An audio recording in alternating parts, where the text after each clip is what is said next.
एक बार स्वर्ग में विचरण करते हुए कृष्ण और राधा एक दूसरे के सामने आ गए।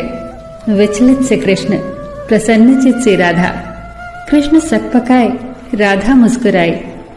इससे पहले कि कृष्ण कुछ कह पाते, राधा बोल उठी, कैसे हो द्वारिकाधीश। जो राधा उन्हें कान्हा कान्हा कहकर बुलाती थी, उसके मुख से द्वारिकाधीश का संबोधन कृष्ण को भीतर तक घायल कर गया।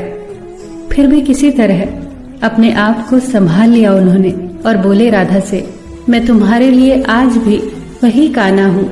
तुम तो मुझे द्वारिकाधीश मत कहो। आओ बैठते हैं। कुछ मैं अपनी कहता हूँ, कुछ तुम अपनी सुनाओ। सच कहूँ राधा, जब जब भी तुम्हारी याद आती थी, इन आंखों से आंसुओं की बूंदें निकल आती थी। राधा बोली, मेरे साथ ऐसा कुछ नहीं हुआ। न तुम्हारी याद आई, न आंखों से आंसू बहा, क्योंकि हम कभी तुम्हें भूले ही कहाँ थे। जो तुम याद आते, इन आंखों में तो सदा तुम ही थे। कहीं आंसुओं के साथ निकल न जाओ, इसलिए रोते भी नहीं थे। कान्हा, प्रेम से अलग होने पर तुमने क्या खोया, इसका एक आईना दिखाऊं तुम्हें। कुछ कड़वे सच प्रश्न सुन पाओ तो सुनाऊं। कभी सोचा है इस तरक्की में तुम कितने बिछड़ गए। यमुना के मीठे पानी से जिंदगी की शुरुआत की और समुद्र के खारे पानी तक पहुंच गए।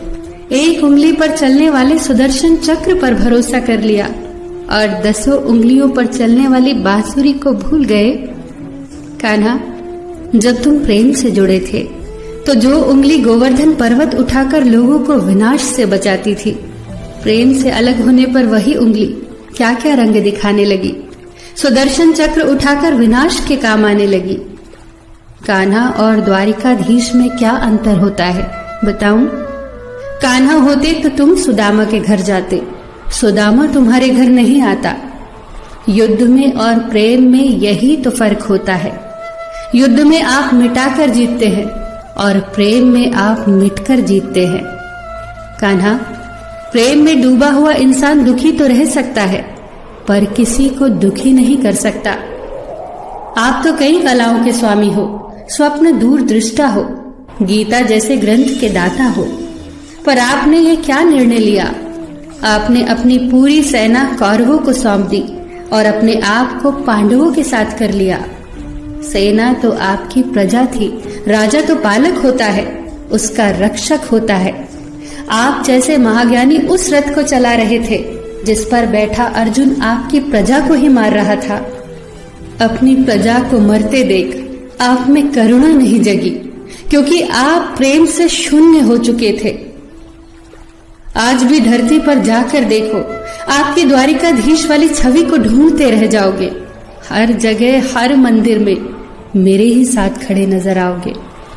मैं जानती हूँ कान्हा, लोग गीता के ज्ञान की बात करते हैं, उसके महत्व की बात करते हैं, पर धरती के लोग युद्ध वाले द्वारिकाधीश पर नहीं, प्रेम वाले कान्हा पर भरोसा करते हैं। गीता में मेरा दूर दूर तक नाम नहीं है, पर आज भी लोग उसके समापन पर राधे राधे कहते हैं। ये कहानी काल्पनिक जरूर है, पर इसके भीतर छिपी सीख बहुत महत्वपूर्ण है। श्री कृष्ण के पास कभी किसी प्रश्न का उत्तर ना हो, ऐसा तो हो ही नहीं सकता, परंतु राधा द्वारा लगाए गए प्रश्न चिन्हों पर कान्हा मौन रहे। यही तो है प्रेम में समर्पण का भाव। पराक्रम में हमें हर किसी को हराना होता है, तब भी हम जीत कर भी हार जाते हैं, परंतु प्रेम में एक ही कईयों का दिल जीत लेता है।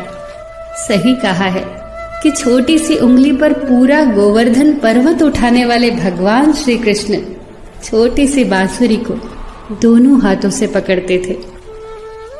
फिर मिलेंगे दोस्तों अगली कहानी के साथ। तब तक के लिए अपना ख्याल रखना और हमेशा मुस्कुराते रहना।